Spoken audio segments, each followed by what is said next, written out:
ये बातें नहीं गांव बीते आपने बहुत साल से आपको ये बातें करने की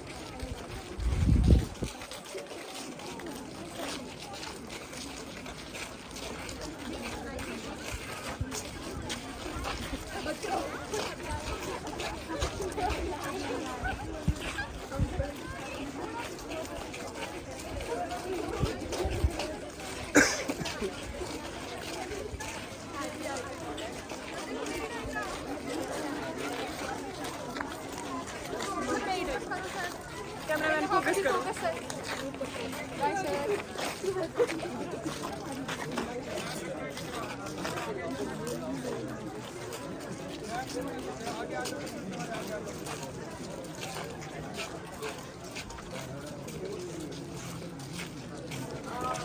बैनर्स के और ये जो आपकी बच्चों ने 2-4 होर्डिंग्स बनाई ये व्हाट्सएप पे सर के डालेंगे। मेरा नंबर भी आप रखें, ठीक है? तो इनको मैं शाम को DPR में डालूंगा।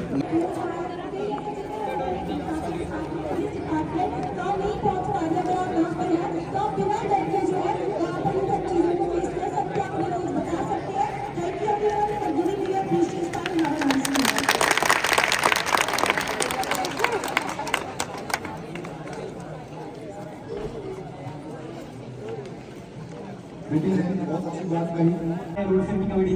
लेकिन सबसे पहली बात मैं बताता हूँ, ये जो हमारा रिसेंटली एक्सीडेंट हुआ है सर में, जिसमें हमारे 37 या 38 लोग ने अपनी जान गंवाई है और उनके फैमिली वाले भी इस दुख को अभी तक भर नहीं पाए हैं। लेकिन मैं सबसे गलती मानता हूँ इसमें सिर्फ ड्राइवर की गलती नहीं, उसमें हमारी भी गलती है, उसमें हमारी ये गवर्नमेंट की भी गलती है, सबकी गलती है। क्योंकि अगर देखें रोड के साइड पे, रोड में हमेशा एक लेन बनी होती है, एक लेफ्ट साइड लेन, एक राइट साइड लेन। जो ड्राइवर होता है उसको हमेशा अपनी लेफ्ट साइड लेन में चलानी होती है गाड़ी। लेकिन जैसा कि आपने न्यूज में देखा होगा, लेकिन गाड़ी सिर्फ एक लेन में नहीं थी, वो उसने अपनी लेन भी चेंज की थी। अब किस वजह से एक्सीडेंट हुआ हम नहीं बता सकते। गाड़ी की अपनी कुछ मैकेनिकल इश्यूज थे उस गाड़ी में, या कुछ होता ओवर स्पीडिंग थी। कई लोग बोल रहे हैं कि नहीं गाड़ी का कुछ मैकेनिकल इशू था, कई लोग बोलते हैं कि नहीं भाई रेस हो रही थी वो। लेकिन सबसे मेन चीज हमारे रोड के साइड पे क्रैश बैरियर्स लगे होते हैं। क्रैश बैरियर्स का हमें ध्यान देना चाहिए। जब भी हमारे क्रैश बैरियर्स बनते हैं ना, सबसे पहले हमारी भी रिस्पॉन्सिबिलिटी की, जिस एरिया में क्रैश बैरियर्स बनते हैं हमें उन क्रैश बैरियर्स को जाके देखना चाहिए कि इसमें प्रॉपर रेशियो से हमारा सीमेंट, प्रॉपर रेशियो से हमारी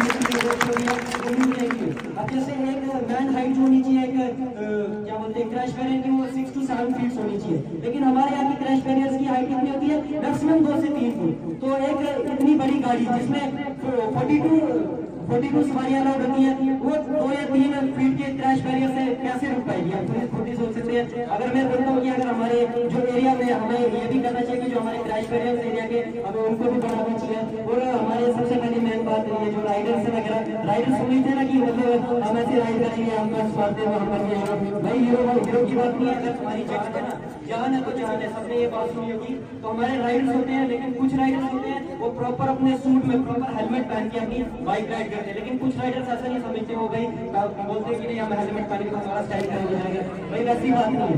और हम लोगों की भी गलती, जैसा कि अभी हमें सर ने बताया कि हम देखते हैं कि भाई गाड़ी में बिल्कुल वैकेंसी नहीं है, बिल्कुल स्पेस नहीं है एक भी बंदे पे जाने की, लेकिन फिर भी हम उस गाड़ी में चढ़ते हैं। अगर ड्राइवर हमें चलाता नहीं, हम उसके साथ लड़ाई करने लगते हैं। भाई ये कोई वे नहीं है किसी ड्राइवर के साथ डेट करने का, उसके लिए अपनी लाइफ है। लेकिन अब कुछ ड्राइवर ऐसे होते हैं कि जो जानबूझ के और वैकेंसी नहीं होती फिर भी चलाते हैं, वो उनकी गलती है।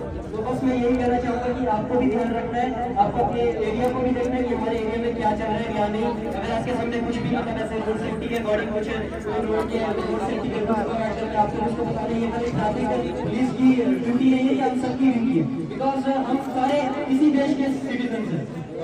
जरूरी नहीं है कि कोई सीनियर सिटीजन ही उसको समझाया जाए, हम जूनियर सिटीजन हैं, हम भी सबको समझा सकते हैं कि हमें किस वे में अपने रोड सेफ्टी के रूल्स को फॉलो करना चाहिए, कि रोड को मतलब कौन सी ऐसी चीजें जिनको हमें अवॉइड करना चाहिए। That's all. कि हमें एक्सीडेंट से कैसे बचें, हमें अपनी लाइफ को या दूसरे की लाइफ को कैसे बचाएं, ये इम्पैक्ट आज हमने इस रैली में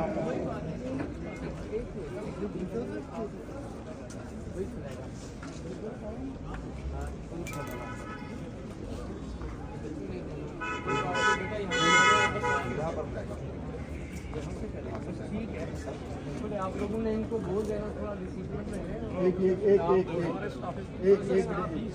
आप यहाँ रुको। आप जाओ, एक लड़की भी आओ, एक वाला भी आओ, तुम भी आओ, दोनों आओ, साथ आओ। दो लाइन में निकाल बस आगे 2 मिनट मैं नहीं, ये साफ तरीके से नहीं बोलेंगे। बोलेंगे 2 मिनट तो बच्चों से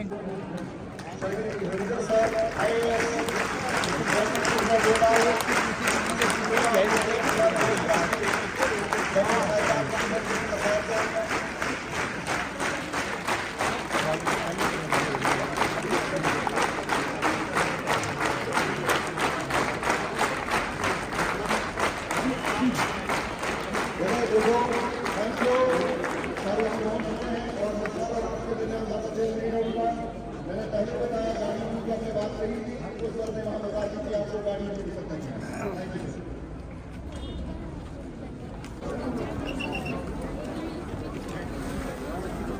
पहले ये नहीं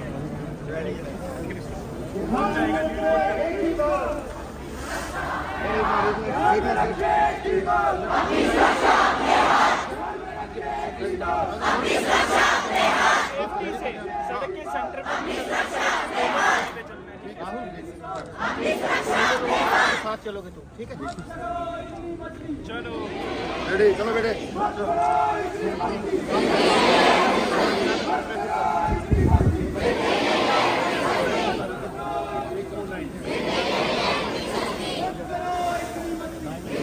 अपने हाथ जान बचाओ, जान बचाओ, अपने हाथ।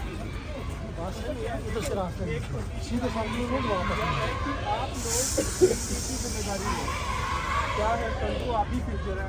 10 साल पहले मैं भी आपकी जगह था, अभी आप 20 साल पहले होंगे आपकी जगह। तो कहीं ना कहीं हम बच्चों की जिम्मेदारी है कि हम अपना एक फ्यूचर सिक्योर करना है, तो फ्यूचर आज ही अपने हाथ में ले लें।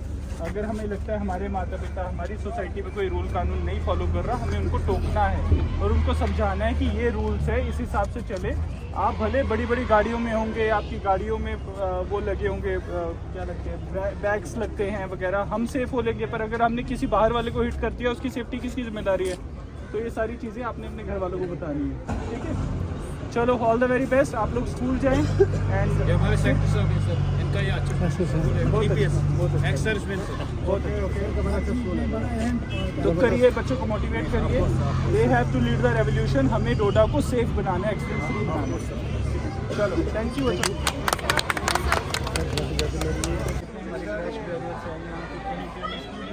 अर्बन एरियाज़ में, या फिर इसके अलावा अगर कहीं विजिबिलिटी ज़्यादा बढ़ानी है, जिस पर काम करना चाह रहे हैं, मेरे ख्याल से बहुत अच्छा इनिशिएटिव चल रहा है डिस्ट्रिक्ट डोडा में। बहुत ही बदकिस्मत थे हम कि हमें अपनी उनतालीस जाने को घुमाना पड़ा, बट उनकी जानें जो गई हैं वो जायज़, मतलब वो नुकसान में नहीं जाएंगी। मैं मतलब बताना चाहूँगा कि उससे हमने एक सीख ली है और हम कोशिश कर रहे हैं कि उस सीख से हम अपनी रोड्स को और सेफ बनाएं और हम आगे अपने सर यहाँ पर काफ़ी सारे इशूज़ डिस्कस हुए ब्लॉक दिवस में भी, लेकिन उसमें मेन इशू जो यहाँ पर लैंड सिंकिंग हुई थी नई बस्ती में, वहाँ पर पिछले दिनों खबर ये आई थी कि 5 घरों को जो है लैंड दी गई है, लेकिन यहाँ पर हमें पता किया तो यहाँ लोगों को पता नहीं है किसको मिली। उसके बारे में क्या कुछ कहना चाहेंगे, किनको मिली है, कौन सी, क्या वो आइडेंटिफाई हुए हैं, क्या कुछ प्रोसेस हो रहा है? देखिए, इसमें एक हाई लेवल मीटिंग हुई थी और उसमें डायरेक्शंस आई थी कि जो हमारे इनमें से लैंडलेस लोग हैं उनको